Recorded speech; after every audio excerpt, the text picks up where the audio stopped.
وقضى ربك ألا تعبدوا إلا إياه ও দুনিয়ার মানুষেরা তোমাদেরকে আমি আল্লাহ নির্দেশ দিলাম বলে দিলাম তোমরা আমি আল্লাহ পাকের ইবাদত বন্দেগী করবে যখন রবের ইবাদত বন্দেগী করবে রবের পরে তোমাদের দায়িত্ব হলো তোমরা তোমাদের পিতামাতার সঙ্গে সদ্ব্যবহার করবে জোরে বলেন সুবহানাল্লাহ ভাইরা আমার মা বাবা এমন এক মহামূল্যবান সম্পদ এই সম্পদ যার নাই সেই বুঝে কত মহা বড় মূল্যবান সম্পদ সে হারিয়ে ফেলেছে ভাইরা আমার আজকে আপনি আমি দুনিয়ার দিকে তাকিয়ে দেখি দুনিয়ার যে ব্যক্তিটা উচ্চ মর্যাদা লাভ করেছে উচ্চ আসনে উত্তীর্ণ হয়েছে মেম্বার হয়েছে চেয়ারম্যান হয়েছে এমপি হয়েছে মন্ত্রী হয়েছে ম্যাজিস্ট্রেট হয়েছে উকিল জজ ব্যারিস্টার হয়েছে ওই ব্যক্তিটার পিছনের গল্প আমরা তাকাই তাকে জিজ্ঞাসা করি ও ভাই এত মাকাম এত মর্যাদা তুমি কি করে পেলে ওই যুবকটা বলে দিবে ও ভাই আমি এত বড় হয়েছি এর মাঝে আমার কোনো ক্রেডিট নেই আমার কোনো যোগ্যতা নেই আমার দুঃখী মা আমার জন্য দোয়া করেছিল বলেন সুবহানাল্লাহ ভাইরা আমার জন্য আমি বলতে চাই ও সুলগায়ের যুবক আমি বলতে চাই যদি লেখাপড়ায় উন্নতি করতে চাও যদি চাকরি বাকরিতে উন্নতি করতে চাও যদি তুমি ব্যবসা বাণিজ্যে উন্নতি করতে চাও যদি তুমি সামাজিকভাবে দুনিয়ার জিন্দেগিতে ধর্নাঢ্যবান হতে চাও যদি তুমি হাফেজ হতে চাও যদি তুমি আলেম হতে চাও যদি তুমি মুহাদ্দিস মুফতি হতে চাও যদি তুমি ইসলামিক আলোচক এবং বক্তা হতে চাও তাহলে পিতা মাতার দুয়ার কোনো বিকল্প নেই কথা বলেন ঠিক কিনা ও ষোলগায়ের যুবক পিতামাতা এমন এক মহা সম্পদ এই সম্পদকে কষ্ট দিও না আল্লাহর হাবিব বিশ্ব নবী সরকারে দু আলম বলেছেন হুমা জান্নাতুকা ওয়া নারুকা তোমার পিতামাতা তোমার জন্য জান্নাত তোমার পিতামাতা তোমার জাহান্নাম ও যুবক ভাই ও ইমানদার মুসলমান যদি আমি আপনি পিতামাতার সঙ্গে সদ্ব্যবহার করি ভালো ব্যবহার করি পিতামাতাকে সম্মান দেখাই তাহলে এই পিতামাতাই হবে আপনার আমার জান্নাতে যাওয়ার মাধ্যম বলেন সুবহানাল্লাহ আরো জোরে বলেন সুবহানাল্লাহ ভাইরা আমার ঠিক তদ্রুপ ভাবে এই পিতামাতার সঙ্গে যদি আমরা খারাপ ব্যবহার করি অসৎ ব্যবহার করি মাতা পিতাকে কষ্ট দেই তাহলে এই পিতামাতাই হবে আপনার আমার জাহান্নামে যাওয়ার মাধ্যম কথা বলেন ঠিক কিনা এজন্য সুলগায়ের যুবক আমি তোমাদেরকে বলে দিতে চাই দুনিয়ার জিন্দেগিতে যাদের মাতা পিতা রয়েছে মাতা পিতাকে কেহ কষ্ট দিবে না মাতা পিতার সঙ্গে সদ্ব্যবহার করবে যদি তোমরা মাতা পিতার সঙ্গে সদ্ব্যবহার করতে পারো রে যুবক তাহলে আল্লাহ পাক তোমাকে আমাকে সফলতার সুউচ্চ আসরে পৌঁছাইয়ে দিবেন ভাইরা আমার আল্লাহর নবীর একজন সাহাবী যাকে দয়ার নবী মায়ের নবী নসিহত করে গিয়েছিলেন যার নাম হলো ওমর ইবনুল খাত্তাব আল্লাহর নবী বিশ্ব নবী রাহমাতুল লিল আলামিন ওমরকে বলেছিল এরে ওমর আমার একজন মুহাব্বতের বান্দা রয়েছে এরে ওমর এই বান্দাটা যখন মদিনায় চলে আসবে এই বান্দাটার কাছ থেকে তুমি দোয়া নিবে এই বান্দাটার কাছ থেকে দোয়া নিবে মুসলিম শরীফের রওয়ায়াতের মধ্যে রয়েছে আল্লাহর নবীর প্রিয় মানুষটা হলো হযরতে ওয়াইস আল কারনী বলেন সুবহানাল্লাহ ওয়াইস আল কারনী যিনি ইয়ামান দেশের করুন এলাকায় জন্মগ্রহণ করেছিলেন ওই এলাকায় বসবাস করতেন দয়ার নবী মায়ের নবী বিশ্ব নবী রাহমাতুল লিল আলামিন মদিনায় বসবাস করে, কিন্তু ওয়াইস আল কারনী নবীর জামানায় জন্মগ্রহণ করেছে, কিন্তু নবীর সান্নিধ্য গ্রহণ করে নবীর চেহারা মুবারক দেখে নবীর সাথে সাক্ষাৎ করে সাহাবা হওয়ার মর্যাদা লাভ করতে পারে নাই। এজন্য আল্লাহর নবী প্রিয় মানুষটি হযরতে ওয়াইস আল কারনী, যার আরেকটা নাম হলো ওয়াইস ইবনে আমের, এই আল্লাহর বান্দা দয়ার নবী মায়ার নবীর কাছে চিঠি লিখেছে, ওগো দয়ার নবী, আমি ইয়ামানে বসবাস করি, আমার আপনার সাথে সাক্ষাৎ করার খুবই মনটা কাঁদে। নবী গো, আপনাকে দেখব, আপনার সঙ্গে কথাবার্তা বলবো, কিন্তু ওগো নবীজি, আমার ঘরে আমার কলিজার টুকরা মা অসুস্থ হয়ে বিছানায় শুয়ে রয়েছে, মায়ের খেদমত আমার করতে হয়, সকালে খেদমত করি, বিকালেও খেদমত করি। ওগো নবীজি, আমি যদি আপনার কাছে চলে আসি তাহলে আমার মায়ের খেদমত করতে পারবো না। ওগো নবী, এবার আপনি আমাকে অনুমতি দান করুন, আমি কি করতে পারি? বিশ্ব নবী রাহমাতুল লিল আলামিন চিঠির অপর প্রান্তে লিখে দেয়, ও ওয়াইস আল কারনী, ও ওয়াইস ইবনে আমের, তুমি তোমার মায়ের খেদমত করো, যতদিন পর্যন্ত তোমার মা জীবিত রয়েছে মায়ের খেদমত করতে থাকো, মদিনায় আসতে হবে না, ওখানে থেকেই আমি নবীর সাথে সাক্ষাতের সওয়াব পেয়ে যাবে। বলেন সুবহানাল্লাহ। ভাইরা আমার, ওয়াইস আল কারনী নবীর কথা শুনে মায়ের খেদমতে লিপ্ত হয়ে যায়। এদিকে আল্লাহর নবী বিশ্ব নবী রাহমাতুল লিল আলামিন ওমরকে বলে, সাহাবীদেরকে বলে, ও ওমর, ও আমার সাহাবারা, শুনে রাখো,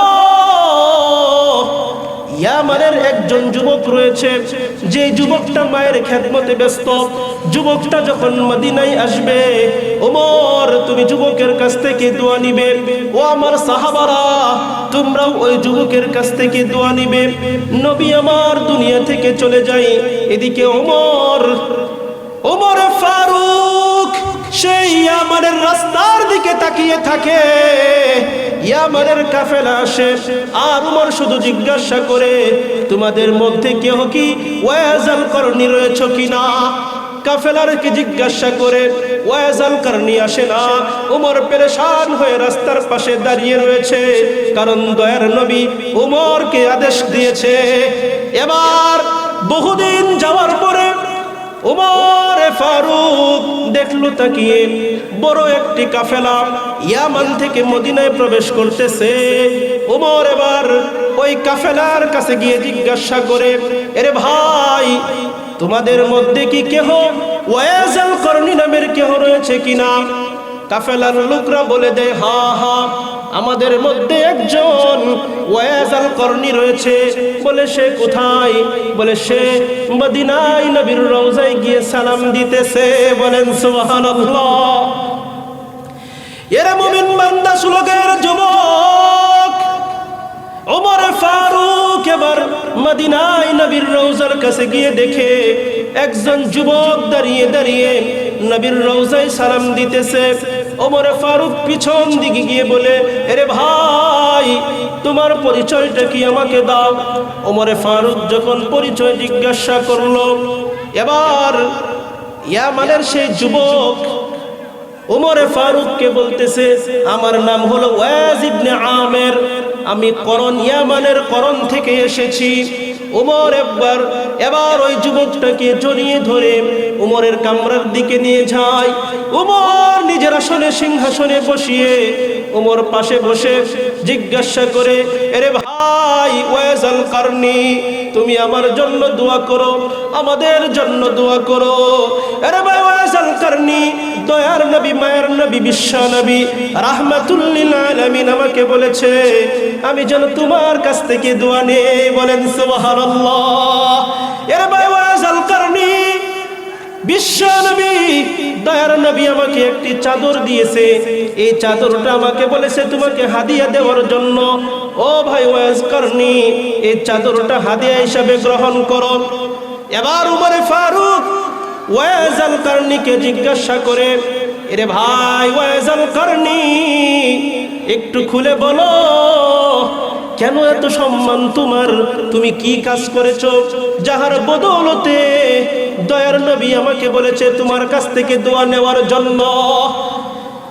ওমর ফারুকের কথা শোনার পর ওয়াইস আল কারনি বলে, ওহে ওমর, ওহে আমিরুল মুমিনিন, আমার এমন কোনো কর্তৃত্ব নেই, আমার কোনো ইবাদত বন্দিগি নেই, আমার গুরুত্বপূর্ণ কোনো কাজ নেই, তবে আমি নবীর কাছে আসতে পারি নাই রে উমর। আমি আমার মায়ের খেদমত করেছিলাম, নবীর কাছে চিঠি লিখেছিলাম, নবী আমায় বলেছে মায়ের খেদমত করার জন্য। এরে উমর, হতে পারে আমার এই কাজটা আল্লাহ পাক পছন্দ করে নিয়েছেন, এজন্যই দয়ার নবী তোমাকে আমার কাছ থেকে দোয়া নিতে বলেছেন। বলেন সুবহানাল্লাহ। ভাইরা আমার, ওয়াইস আল কারনি একজন তাবিঈ ছিলেন, নবীর সাহাবী হতে পারে নাই, কিন্তু আল্লাহ পাক তাবিঈ হওয়ার কারণে, আল্লাহ পাক মায়ের খেদমত করার কারণে সাহাবীর চাইতেও মাকাম বৃদ্ধি করে দিয়েছেন। বলেন সুবহানাল্লাহ। এজন্য 16 গায়ের মুমিন মুসলমানদেরকে আমি বলবো, যাদের এই মহা মূল্যবান দৌলত রয়েছে, যাদের ঘরে মা রয়েছে, বাবা রয়েছে, মা বাবাকে কষ্ট দিও না, মা বাবাকে অত্যাচার করিও না। আল্লাহ পাক সূরা বনী ইসরাঈলের মাঝে বলেছে, ওয়ালা তানহারহুমা ওয়া কুল লাহুমা কাওলান কারীমা। যাদের পিতামাতা রয়েছে তাদের পিতামাতার সঙ্গে খারাপ ব্যবহার করিও না, ধমক দিও না, বরং তাদের সঙ্গে শিষ্টাচারপূর্ণ কথা বলো। এজন্য যুবক ভাই, মা বাবা এমন এক সম্পদ, যদি মা বাবার সঙ্গে আপনি সদ্ব্যবহার করেন আল্লাহ পাক আপনাকে জান্নাত দিয়ে দিবে। আর যদি মা বাবার সঙ্গে আপনি খারাপ ব্যবহার করেন তাহলে আল্লাহ পাকের জাহান্নাম আপনার জন্য অবধারিত। কথা বলেন ঠিক কিনা? এজন্য কোনো ব্যক্তি যদি মা বাবার সঙ্গে খারাপ ব্যবহার করে তাহলে ওই ব্যক্তি ঈমান হারা হয়ে যাওয়ার সম্ভাবনা রয়েছে। ভাইরা আমার, কিতাবের মাঝে পাওয়া যায় আল্লাহর নবীর একজন সাহাবী, যার নাম ছিল হযরতে আলকামা। হযরতে আলকামা রাদিয়াল্লাহু তাআলা আনহুর যখন সাকরাতুল মাউত, মৃত্যুর যখন সময় হয়ে গেল, সাহাবায়ে কেরাম খবর পেয়ে গেল, সমস্ত সাহাবায়ে কেরাম আলকামার বাড়িতে হাজির। এবার নবীর কাছে সংবাদ দিল, ওগো দয়ার নবী, আলকামার মৃত্যুর নিকটবর্তী হয়ে গিয়েছে, আলকামা ছটফট করতেছে। দয়ার নবী বললেন, যাও যাও যাও, আলকামাকে গিয়ে কালিমার তালকিন দাও। এবার সাহাবারা আলকামার কাছে যায়, আলকামাকে গিয়ে কালিমার তালকিন দেয়, কিন্তু না না না, আলকামার জবান থেকে কালিমা বের হয় না। আলকামার স্ত্রী খুব পেরেশান, আলকামার মুখ থেকে কালিমা বের হয় না। সাহাবায়ে কেরাম পেরেশান, কিবারে সাহাবায়ে কেরাম, বড় বড় সাহাবায়ে কেরাম পেরেশান, আলকামার জবান থেকে কালিমা বের হয় না। এবার সাহাবায়ে কেরাম সকলে মিলে নবীর কাছে সংবাদ দিল, ওগো দয়ার নবী, আলকামাকে আমরা কালিমার তালকিন দেই, কিন্তু আলকামার জবান থেকে কালিমা বের হয় না। দয়ার নবী কথা শোনার পরে নবী স্বয়ং আলকামার বাড়িতে হাজির হয়ে যায়। এবার আলকামার কাছে যখন নবী হাজির হয়ে যায়, নবী আমার বলে, এরে আলকামা, বল্লা ইলাহা ইল্লাল্লাহু মুহাম্মাদুর রাসূলুল্লাহ। এরে আলকামা, কালিমা বল। কিন্তু আলকামার জবান থেকে কালিমা বের হয় না।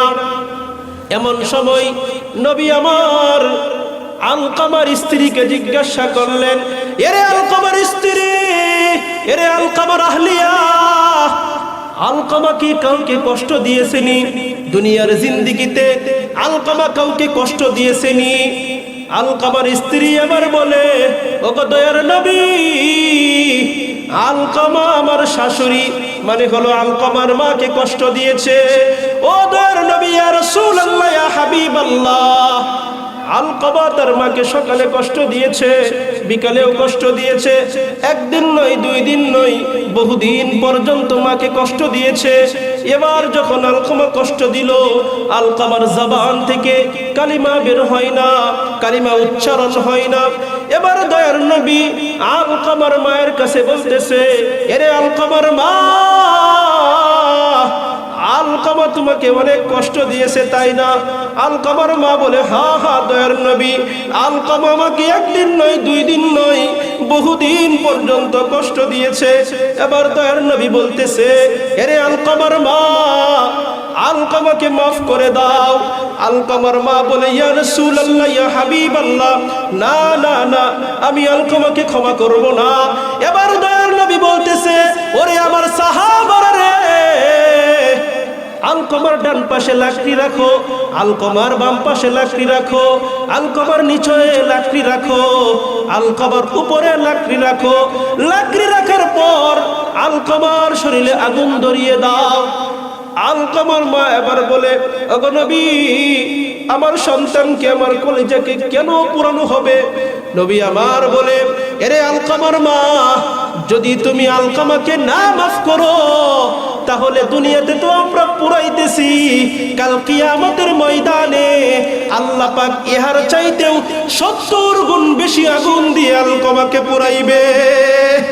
ভাইরা আমার, ও 16 গায়ের যুবক, আলকামার মা যখন এই কথা শুনলো, এবার আলকামার মায়ের যন্ত্রণা আরো বেড়ে গেল।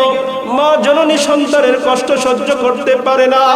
এবার আলকামার মা বলতেছে, ওগো দয়ার নবী, মায়ের নবী, না না না, আমি চাই না আমার সন্তান আগুনে পুরুক, এখানেই পুরুক, মরার পরে পুরুক, আমি এটা চাই না।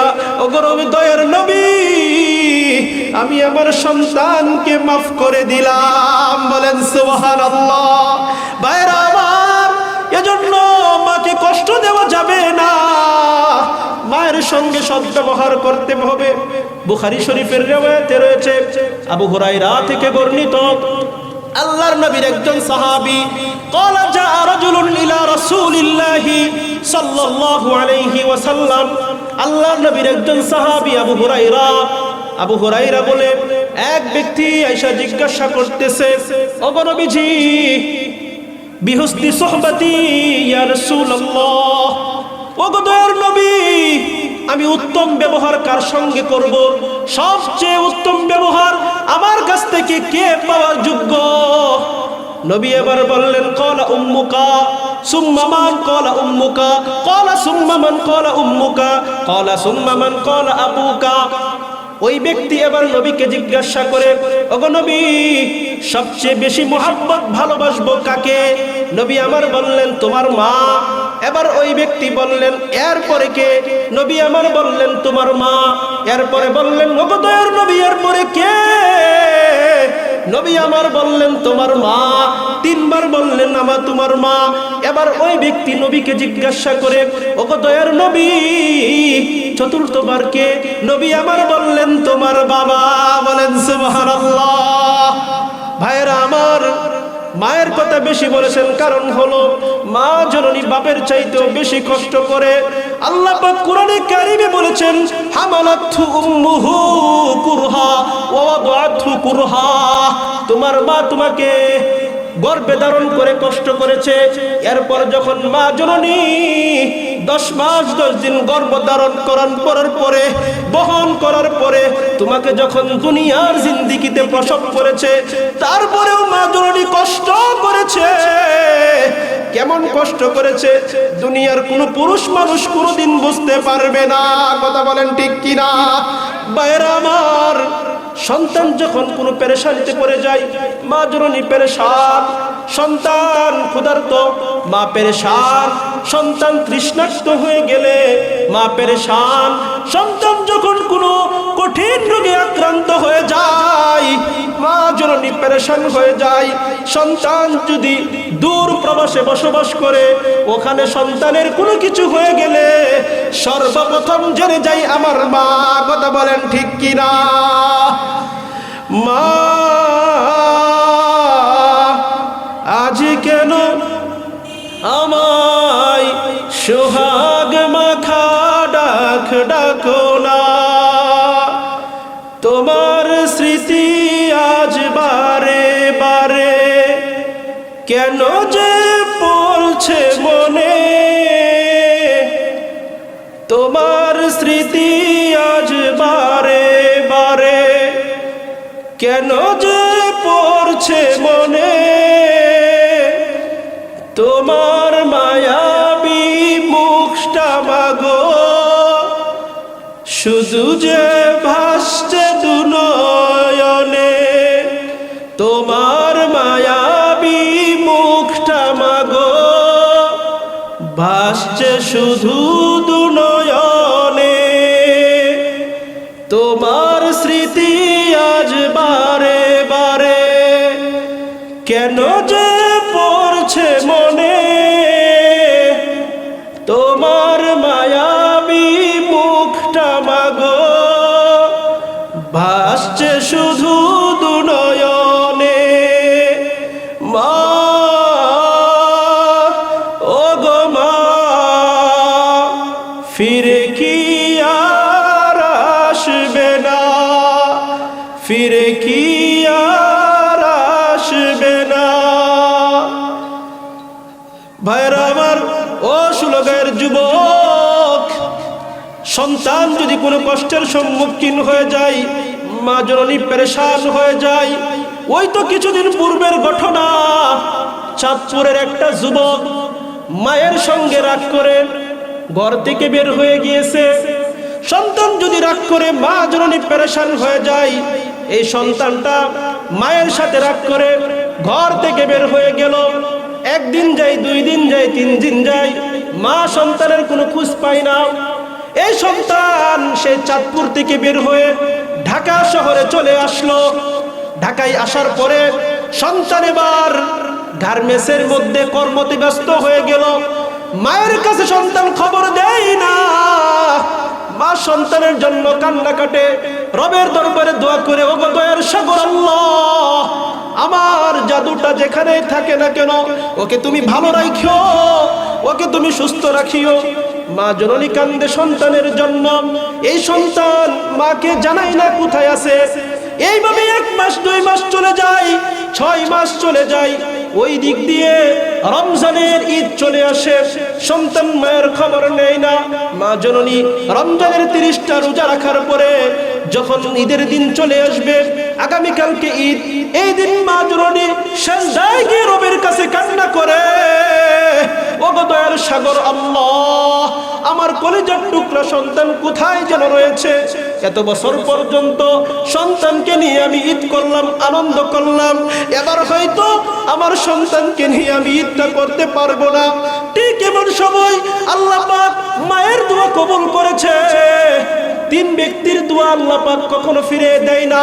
কয় ব্যক্তির দোয়া? 3 ব্যক্তির দোয়া আল্লাহ পাক কখনো ফিরে দেয় না। 1 নাম্বার হলো দাওয়াতুল মাজলুম, মাজলুমের দোয়া। 2 নাম্বার হলো দাওয়াতুল মুসাফির, মুসাফিরের দোয়া। 3 নাম্বার হলো দাওয়াতুল ওয়ালিদাইন, সন্তানের প্রতি পিতামাতার দোয়া। বলেন সুবহানাল্লাহ। ভাইরা আমার, যুবক যখন ঢাকায় চাকরিরত অবস্থায় 6 মাস পর্যন্ত মাকে ফোন দেয় না। 6 মাস পরে যখন ঈদের রাত্রে মা জননী এবার সাজদায় গিয়ে রবকে ডাকে, আল্লাহ আমার জাদুটাকে, আমার কলিজাটাকে আমার কাছে ফিরিয়ে দাও। আল্লাহ রাব্বুল আলামিন মায়ের দোয়া সঙ্গে সঙ্গে কবুল করে নিয়েছে। বলেন সুবহানাল্লাহ। এবার সন্তান মা সাজদা থেকে মাথা উঠানোর সঙ্গে সঙ্গে সন্তান এবার মাকে ফোন দেয়, ও মা কেমন আছো, কোথায় আছো, কেমন আছো? মা জননী কলিজার টুকরা সন্তানের কথা শুনে অনেকটা প্রশান্তি পেয়েছে। মায়ের কলিজাটা আনন্দে ভরপুর হয়ে গিয়েছে, কারণ মা এবার সন্তানের কথা শ্রবণ করেছে। সন্তান বলতেছে, মা আমি ঢাকায় রয়েছি, গার্মেন্টসে আমি চাকরি করি। এরে মা, আগামীকালকে ঈদ হওয়ার কারণে আমি নিয়ত করেছি রাত্রিবেলায় লঞ্চের মাধ্যমে বাড়িতে চলে আসব। মা জননীর আনন্দ ভরপুর হয়ে গেল, কারণ 6 মাস পরে সন্তানের সাথে সাক্ষাৎ। আরেক হলো আবার ঈদের দিন, 2 আনন্দ। মার বুকটা আনন্দে ভরপুর হয়ে গেল। মা জননী বাবাকে জানাই, আপনার সন্তান রাত্রিবেলায় চলে আসতেছে, আগামীকালকে আমাদের সঙ্গে ঈদ করবে। মাও খুশি, বাবাও খুশি, দুইজন আনন্দে আত্মহারা হয়ে বলা বলি করতেছে, আমার জাদুটা কখন জানি আসবে। ভাইরা আমার, বাবা রাত্রিবেলায় ফোন দেয়, ও আমার সন্তান, এবার কোথায় আছো, কি করতেছো? সন্তান বলে, বাবা ঢাকা থেকে রওনা দিয়েছি, সদরঘাটে এসে লঞ্চে উঠে গিয়েছি। এর বাবা রাত্র 2টা বা 3টা বাজে, আমি চাঁদপুর এসে পৌঁছে যাব। বাবা টেনশন করিও না, তোমরা ঘুমিয়ে যাও। কিন্তু মা জননী ঘুমাই না, রাত্রে 12টা হয়ে যায়, 1টা হয়ে যায়, বাবা ঘুমিয়ে পড়েছে কিন্তু মা ঘুমাই না। আমার ভাইয়েরা, মা ঘুমাই না। রাত্র যখন 2টা হয়ে গিয়েছে, সন্তানের টেনশনে মা আত্মহারা, মা জননী কল দিতে পারে না। বাবাকে বলে, একটু দেখো না সন্তান কোথায় এসেছে। একবার দুইবার দেখতে দেখতে দেখতে দেখতে রাত্র যখন 2টা পার হয়ে 3টা হয়ে গেল, বাবাও ঘুমিয়ে পড়ল, কিন্তু মা জননী ঘুমাইতে পারে না। সন্তানের টেনশনে মা ঘুমাই না। মা শুধু পেরেশান, কখন আমার কলিজা আমার কাছে আসবে। রাত্র যখন 3টা হয়ে গেল, মা জননী রবের কাছে দোয়া করতেছে, ও দয়ার সাগর আল্লাহ, আমার জাদুটাকে আমাকে তাড়াতাড়ি পৌঁছাইয়া দাও। রাত্র শেষ হয়ে গেল, ফজরের পরেও সন্তান বাড়িতে আসে না। 7টা বাজে সন্তান আসে না, 8টা বাজে সন্তান আসে না। এবার সন্তানের ফোনে কলও ঢুকে না, কলটাও যায় না। মা এবার পেরেশান, বাবাও পেরেশান হয়ে গিয়েছে। রাত্রে যে মোবাইলটায় কল গিয়েছে, ওই মোবাইলটাই এখন আর কল যায় না। ব্যাপারটা কি? সকাল যখন 9টা বাজে, চাঁদপুর মেডিকেল থেকে মেডিকেলের অফিসার, পুলিশ বাহিনীর অফিসার ফোন দিয়ে বাবাকে জিজ্ঞাসা করে, এই নাম্বারটা কি আপনার সন্তানের কিনা? বলে, হ্যাঁ হ্যাঁ আমার সন্তানের। বলে, আপনার সন্তান কোথায়? অফিসার বলে দেয়, এরে সন্তানের বাবা, পেরেশান হওয়ার কোনো কিছু নাই, টেনশন করিও না, খোদার নিয়তি মেনে নিতে হবে রে বাবা। তোমার সন্তানটা চাঁদপুর মেডিকেলের মধ্যে রয়েছে, আসো দ্রুত আসো, সন্তানের লাশটা নিয়ে যাও। এরে যুবক ভাই, বাবা যখন এই সংবাদটা শুনলো, সঙ্গে সঙ্গে মাটিতে লুটিয়ে পড়লো। বাবা চিৎকার করে কান্দে, আর মা বলে, এরে আমার স্বামী কি হয়েছে, আমার জাদুটার কি হয়েছে? বাবা কোনো কথা বলে না। মানুষ আশেপাশ থেকে দৌড়ে আসতেছে, মাও কান্নাকাটি করে, বাবাও কান্নাকাটি করে। এলাকার মানুষদেরকে বাবা বলে দেয়, আমার সন্তানটা শেষ রাত্রে এসে চাঁদপুরে এসে 2টা লঞ্চের মাধ্যমে ধাক্কা খেয়ে আমার সন্তানটা মৃত্যুবরণ করেছে। যাও যাও, আমার সন্তানটাকে নিয়ে আসো। এবার এলাকার মানুষেরা সন্তানের লাশ আনতে যায়। লাশটাকে যখন ঈদের দিন বাড়িতে নিয়ে আসে, মা জননী চিৎকার করতে করতে রবের কাছে বলে, ও গো দয়ার সাগর আল্লাহ, আমার সন্তানটা আজকে ঈদের দিনে আমার কাছে আসবে, আমাকে আনন্দ দিবে, কিন্তু আমাকে নিয়তির পরিণতি আমাকে কি দেখাইল রে আল্লাহ। এ যুবক ভাই, আমি তোমাদেরকে বলতে চাই, যদি এই জান্নাতি মানুষ দুজনকে, যদি এই রহমতের মানুষ দুজনকে, বরকতের পিতামাতা তোমাদের কারো থাকে, তাহলে আমি তোমাদেরকে বলবো, মা বাবার মনে কষ্ট দিও না। ও দুনিয়ার মানুষেরা, যদি কোনো ব্যক্তি উন্নতি অর্জন করতে চায়, চাকরির ক্ষেত্রে উন্নতি, ব্যবসা বাণিজ্যের ক্ষেত্রে উন্নতি, এমন ভাবে সামাজিকভাবে উন্নতি, আলেম হতে চাই, হাফেজ হতে চাই, তাহলে আমি বলে দিব, ও সলগায়ের যুবক, সর্বপ্রথম তোমার মায়ের কাছে দোয়া নাও। আমি এখানে বসলাম, আমার কোনো যোগ্যতা নেই, এলেম কালাম বলতে কোনো কিছুই নেই, কিন্তু আমার দয়ার সাগরের পক্ষ থেকে, আল্লাহ পাকের পক্ষ থেকে আমার জন্য রহমত স্বরূপ আমার মা বাবা আমার জন্য দোয়া করেছে। মা বাবার দোয়ার বদৌলতে আল্লাহ পাক আমাকে এখানে উঠাইয়া দিয়েছে। এজন্য যুবক ভাই, আমি বলতে চাই, যারা যারা মা বাবাকে কষ্ট দিয়েছো, আজকের এই ওয়াজ শোনার পরে বাড়িতে যাইয়া বাবার গলাটাকে জড়ায় ধরবা, বাবার কাছে বলবা, বাবা গো, যা করেছি ভুল করেছি, মাফ করে দাও। মাকে জড়িয়ে ধরিয়া মায়ের কপালে চুমু দিয়া বলবা, এ মা, ভুল করেছি, আমাকে মাফ করে দাও। কারণ যুবক, দুনিয়ার জিন্দেগিতে যদি বাপ মা তোমার সংসারে অশান্তি লেগেই থাকবে, তোমার চাকরির মধ্যে, তোমার আয় রোজগারের মধ্যে কোনো প্রকার উন্নতি হবে না। এজন্য যুবক, বাপ মার কাছে মাফ চাও। আর যারা বাপ মাকে কষ্ট দিয়েছো দুনিয়ার জিন্দেগিতে, মা বাবা যাদের এখন নাই, জীবিত নাই, পরলোক গমন করেছে, ওই মা বাবার জন্য দোয়া করবে, বলবে রব্বির হামহুমা কামা রাব্বায়ানি সগীরা। ও দয়ার সাগর আল্লাহ, ও আমার প্রতিপালক, ইরহামহুমা, তুমি আমার পিতামাতার প্রতি রহম করো, দয়া করো, কামা রাব্বায়ানি সগীরা, যে মাতা পিতা আমাকে শৈশবে লালন পালন করেছে। এর যুবক মুসলমান, মা কেমন কষ্ট করেছে। শীতের রজনী মা জননী কলিজার টুকরা সন্তানটাকে ডান পাশে শুয়েছে। এই সন্তান কিছুক্ষণ যাওয়ার পরেই গভীর রজনীতে মায়ের ডান পাশে শুয়ে সন্তান পেশাব করে দিয়েছে। মা জননী এবার সন্তানটাকে উঠাইয়া বাম দিকে শুয়াইয়াছে। কিছুক্ষণ যাওয়ার পর শীতের রাত, কনকনে শীত, গভীর অন্ধকার। এবার মা জননী সন্তানটাকে বাম দিক থেকে উঠাইয়া বুকের উপর শুয়াইয়া দিয়েছে। কিছুক্ষণ পরে অন্ধকার রজনী, শীতের কনকনে শীত, এই সন্তানটা ডান পাশেও ময়লা বানাইলো, বাম পাশটাকেও নষ্ট করলো।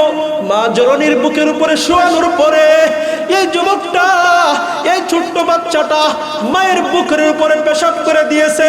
মা জননী সন্তানের উপর রাগ করে না, সন্তানকে ধমক দেয় না। বাম পাশও নষ্ট, ডান পাশেও নষ্ট, মায়ের বুকটাও নষ্ট হয়ে গিয়েছে। এবার মা সন্তানের ভালোর জন্য, সন্তানের ভালোবাসার জন্য, সন্তান কিভাবে সুন্দরভাবে ঘুমাইবে, এবার মা উঠে বসে গিয়েছে।